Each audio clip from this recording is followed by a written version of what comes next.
It's often made between him and one and only Michael Jordan. And he said this, quote, "There are a lot of things that MJ did better than I do. And I think there are some things that I do better than him. That's just how the game goes. There's a lot of things that I can say in particular. You already know how this conversation is going to be misinterpreted by people, man." And then McManaman asks, has it been a burden as an adult, that ambition? Because now everybody brings it up. You can't escape the comparison. To which LeBron responded by saying, quote, "No, I think it's a very tiring conversation. It's barbershop talk. You can look at both of us and say that you love both of us without trying to shh on the other person. And usually it's the shh on me. But I know for sure that I've done my part in this journey. And more than anything, I hope, and I don't know, but I hope I made him proud, at least wearing that number 23, end quote. Okay, so when LeBron speaks on the matter, then we have to have the discussion here, Stephen A. What are your thoughts on what LeBron had to say about himself and Michael Jordan? I came across, and I think that it's relatively disappointing. And I want Mike Wilbon and Doggy, two historians, people that I look up to. So I want to say this directly in front of them, and I'm open to the discussion. Everything that LeBron James said was right on point. When he dissected the difference between his game, Michael Jordan, how he looked at things, how he approaches the game. He looked to pass first. Michael Jordan looked to shoot first, et cetera, et cetera. All of those things are accurate. I didn't have a single syllable that he uttered until the last line, when he talked about you can look at two guys without, for the purpose of shitting on somebody. But obviously, it's usually somebody doing that to me. That is where the problem lies. Because what we don't talk about enough, Wilbon and Doggy, is as great as LeBron James is and how much he deserves to be celebrated, we don't talk about what he has done to hurt, not the game, but narratives associated with the game because of how he responds to it. I looked it up, Wilbon and Doggy. Do y'all know that there have been over 5,400 players in NBA history that have played in the NBA? Put Wilbon and Doggy up on the screen, please. I want to see them. 5,400 plus players in the NBA. I have LeBron James as number 2 all time. We're talking about Russell. We're talking about Kareem. We're talking about Wilt. We're talking about Kobe. We're talking about Elgin Baylor and Oscar Robertson and all these people. I have the man number 2. In his world, that's an insult. That is how he has acted with so many people along the way. But he doesn't do it directly, as you know, Wilbon, and as you should know, Doggy. Oh, no. Other people do it for him. I remember years ago when I'm sitting there joking around with Rich Paul, and I'm like, y'all act like that's an insult. Seriously, with a serious face, Rich Paul looks me in the face. It is an insult. What? That is the problem. And so what happens is they've given the impression that I'll use the word poop for FCC airwaves now. That we're pooping on players, okay? We're talking about them.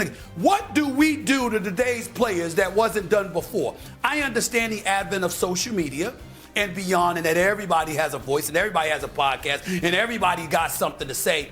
But in terms of the actual narratives, who hasn't gone through it? You tell me the player, Wilbon, you've been coaching, you've been covering the NBA for 40 years. You tell me, Doggy, Hall of Fame radio host for 40 years. You tell me what has been said about today's players that wasn't said about dudes in the past in terms of their on-court performance. We always compared. We always put one above the other. We talked about Isaiah Thomas. Isn't he one of the greatest point guards to have ever lived? Didn't we bring up Nate Tiny Archibald? Didn't we bring up Bob Cousy? Didn't we later bring up the Allen Iversons of the world? Haven't we brought up Magic Johnson? Didn't we bring up John Stockton? Didn't we bring up, name after name, shoot guards, Elgin Baylor, Oscar Robertson, all of these people. Jerry West was the silhouette. Didn't we bring up the fact that he had one title in 9 tries? We've done it to everybody. Didn't we bring up the turnovers with Magic Johnson in the finals against Boston, where he cried like a baby in the shower, Wilbon, which you know better than most? It broke his heart, and how he was determined to come back and got him not once but 2 more times. Didn't we talk about that? The great Wilt Chamberlain. Didn't we say he quit during an NBA Finals appearance? But somehow, some way, all of these generations of players embraced and accepted it's talk, it's basketball talk, and it's reserved for the great ones. So we can debate it, but there's no doubt if your name is in the conversation, it's because you're an all-time great. But when it comes to LeBron James, oh no, you pooping on a player.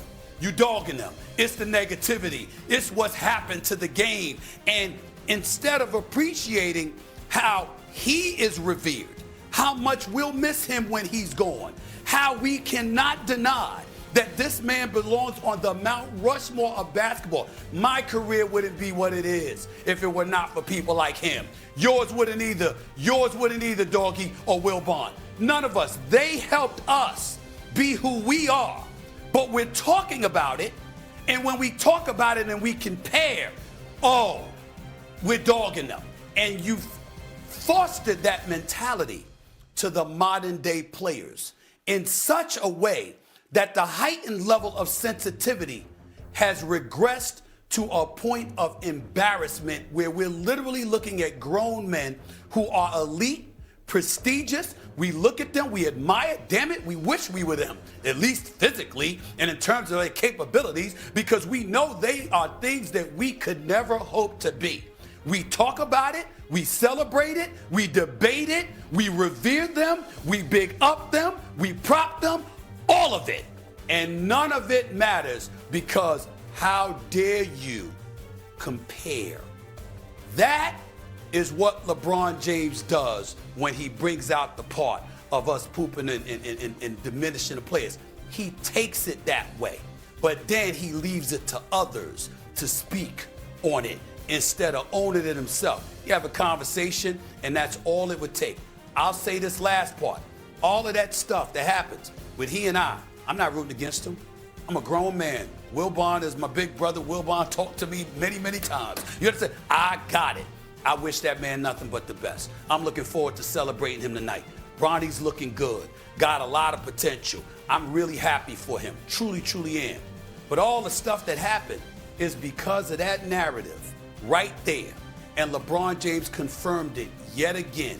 His heightened level of sensitivity attaches an angst and a negativity to it that isn't there. He's on the Mount Rushmore of basketball. He never hears that. Instead, he hears that, oh, he's not the GOAT. And because of that, it's insulting to him.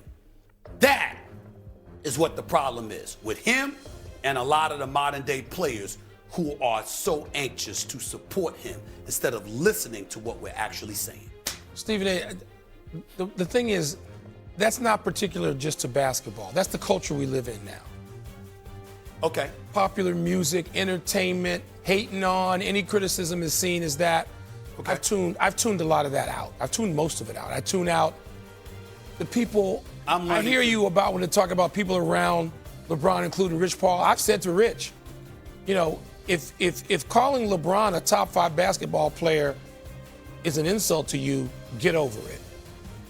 So I've tuned them out. I've tuned that out. Everything LeBron said in that interview with Dave McMenamin, everything he said is right on the money. Everything he said. But LeBron is the one who puts the crown on his head. LeBron is the one who has said he's the GOAT. Michael doesn't say that.